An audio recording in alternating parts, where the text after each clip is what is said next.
Alıyoruz, satıyoruz, biriktiriyoruz, harcıyoruz. Hepsini parayla yapıyoruz. Günlük yaşamın bir parçası haline gelen para, yaşamda önemli bir yer edinmiş durumda. Çoğu zaman insanları esiri haline getiren para, kapitalizmin gelişiminde çok önemli roller oynadı.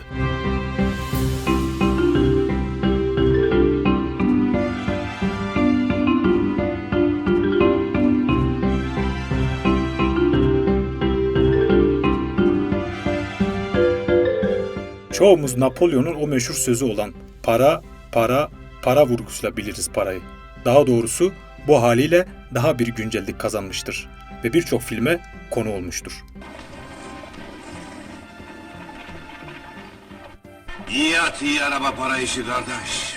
Paran olunca her bir iş iyi olur. Paran olunca kebap yen, paran olunca tatlı yen, şarap içen, iyi yataklarda yatarsın. Parası olunca adam kuvvetli olur, parası olunca adamın evi avradı olur. Evinde tenceresi kaynar, çocukları olur.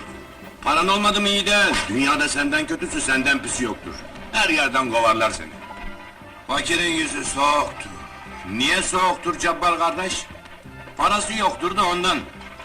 Mesela kış gününde, en soğuk vaktinde cebinde paran olsa üşümezsin. Hamamdaymış gibi terlersin.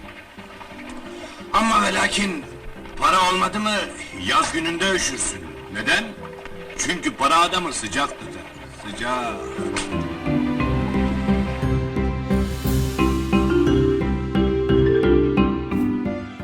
Paranın miktarı değil, ağırlığı ilgilendirir beni. Öyle mi? Niçin? İğrenç suratınıza çarptığım zaman biraz olsun acıtması için Hulusi beyefendi. Yes mi baba, yes mi?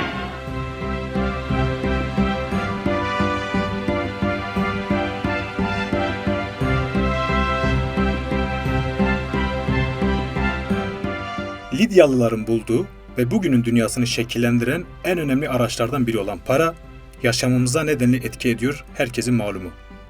Sermaye birikiminin anahtarı gibi görülen ve çoğu zaman sömürgeci devletlerin paylaşım savaşlarında ciddi bir role sahip olan para, zaman zaman tarihsel bazı değişimlere de yol açmıştır.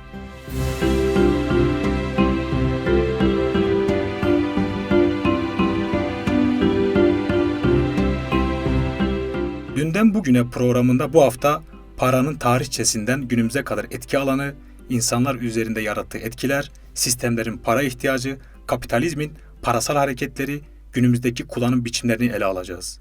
Öncelikle gelin hep birlikte paranın tarihçesine bir göz atalım. Para hakkında bir yolculuğa çıkalım ve paranın dününü, bugününü inceleyelim.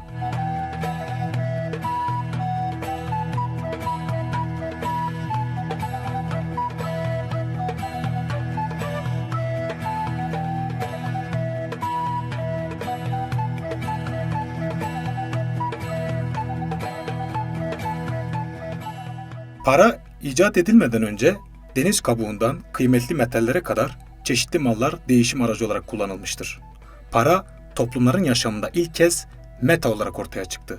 Değiş tokuş adı verilen bu yöntemin yol açtığı zorluklar, taşlar, madenler, deri ve kürk gibi bazı değerli maddelerin takas karşılığında verilmesine yol açtı.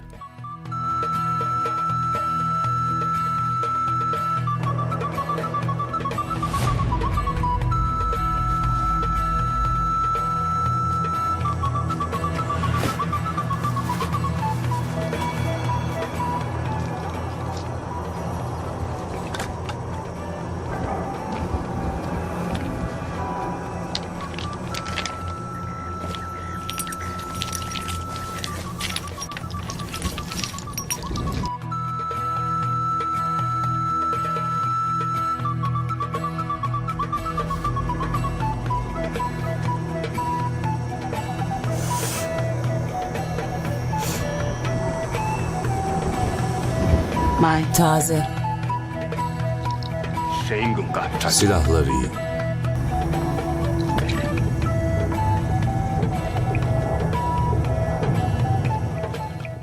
Zamanla malların taşınma, bölünme ve saklanma zorluğu yüzünden değerli madenler kullanılmaya başlandı. Özellikle altın, gümüş ve bakır gibi madenlerin bölünebilme özelliğinin yanı sıra değer ölçüsü ve biriktirme işlevini de görmesi bu madenlerin yaygın bir değiş tokuş aracı olarak kullanılmalarını sağladı.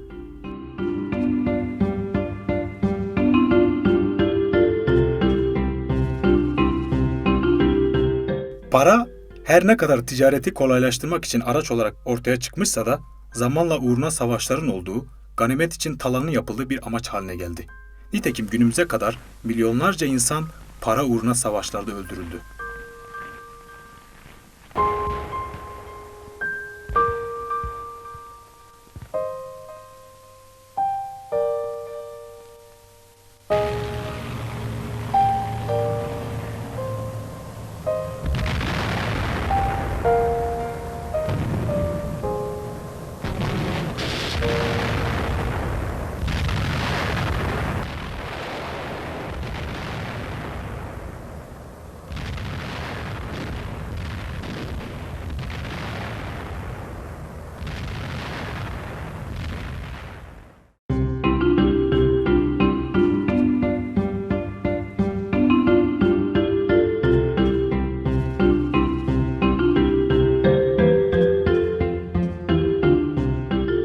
Paranın tarihini araştırmaya başladığımızda öncelikle darp kelimesiyle karşılaşacaksınız.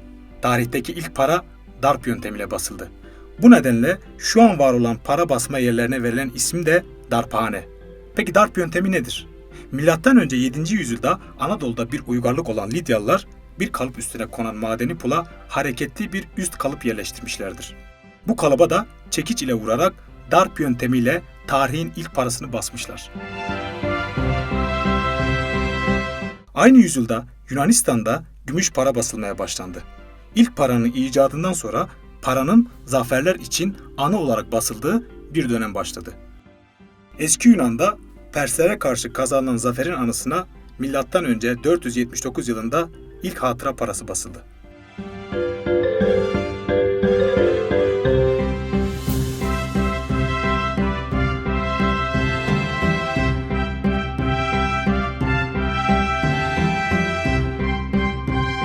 Kürtlerde ilk çağlarda paranın kullanım alanı sınırlı kalsa da Kürdistan'ın bazı bölgelerinde özellikle Mirlerin kendi adına para bastığı bilinmektedir. Arkeolojik kazılarda Bitlis Kürt millerinin kendi adlarına para darp ettiği ortaya çıkmıştır. M.Ö. 269 yılında Roma'da gümüş ve bakır paralar basıldı. Roma İmparatorluğu'nun son dönemlerinde altın ve gümüş arasındaki değişim oranı kesinliğe kavuşturuldu. Zamanla altın paralar büyük ödemelerde, dış ticarette, bakır ve bronz paralar küçük ödemelerde, gümüş paralarsa iç piyasada kullanılmaya başlandı. Bir süre sonra altın üretiminin artmasıyla birlikte gümüşün istikrarsızlaşması altın paraların iç piyasada dolaşıma girmesine neden oldu. Bu durum sonucunda birçok ülkede gümüşe dayalı para sisteminden ve çifte metal sistemine ya da altın para sistemine geçildi.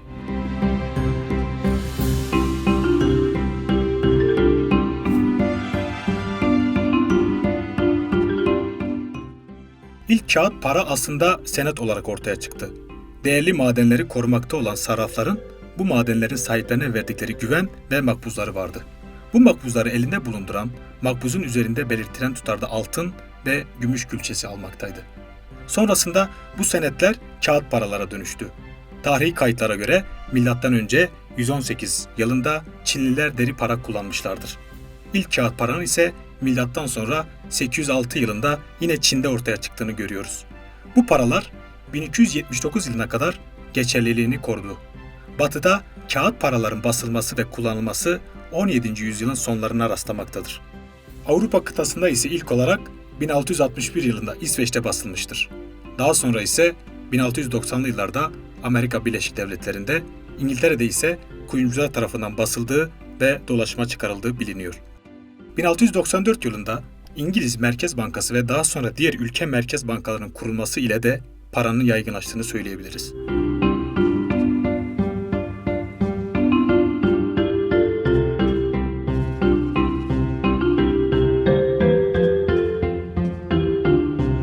Değerli madenlerin kağıt paralara dönüşümünü biraz da ihtiyaçlardan kaynaklı dönüşümler olarak görebiliriz. Sarraflar kendilerine bırakılan değerli madenlerin, özellikle de altının hepsinin birden çekilmediğini fark edince altın stoklarının bir bölümünü kasa karşılığı olarak ellerinde tutmaya, kalanı ise faizle borç olarak vermeye başladılar. Altın para sistemine duyulan güvenin azalması ve uluslararası ticarette aracı kuruluşlara duyulan gereksinim banka sistemlerinin yaygınlaşmasına yol açtı. 19. yüzyılda özellikle de savaş dönemlerinde de halkın elindeki banknotları altına çevirme isteminin artması, merkez bankalarının bu istemi karşılayamaz duruma gelmesi neden oldu ve geçici bir süre için banknotların altına çevrilebilirliği kaldırıldı. Bundan sonra özellikle ekonominin canlılığını koruduğu dönemlerde altın para sistemine dönüşler olduysa da 1929 büyük buhranın yaşanmasından sonra altın para sistemi bir daha geri dönülmemek üzere bırakılarak kağıt para sistemine geçildi.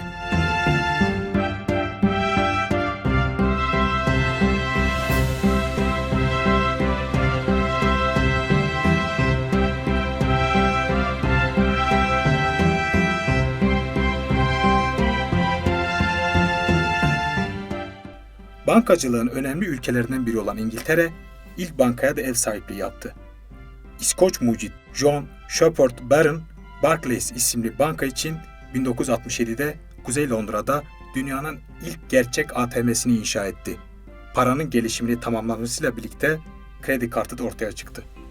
Hamilton Credit Corporation Başkanı Frank McNamara, dostlarıyla yemeğe çıktığında yanında para olmadığını fark ediyor ve mahcubiyet yaşıyor. Bu mahcubiyet sonrası ilk iş olarak para olmayan durumlarda da paranın yerini alabilecek olan kredi kartı ortaya çıkıyor. Kalın bir kartondan olan bu kredi kartının arkasında New York'ta bulunan 14 restoranın adı yazıyordu. Tabi gerçek manada ilk kredi kartları 1958'de Bank of America tarafından çıkarıldı. Banka bu yeni ödeme şeklini tanıtmak için Kaliforniya'nın Fresno şehrindeki her müşteriye talep edilmeden bir plastik kart gönderdi.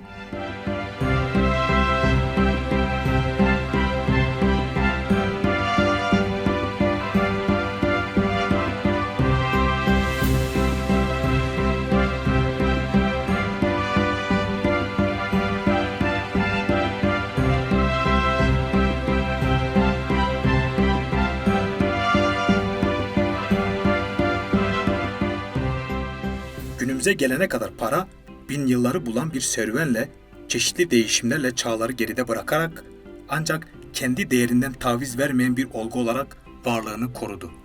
Ticaret geliştikçe para büyüdü. Para büyüdükçe sermayedarlar daha da palazlandı. Ekonomiler büyüdükçe devletler güçlendi. Ulus devletler güçlendikçe kapitalizm dünya ölçeğinde küresel bir pazar haline geldi. Tüm bu gelişim içerisinde para her zaman baş köşedeki yerini muhafaza etmeyi başardı.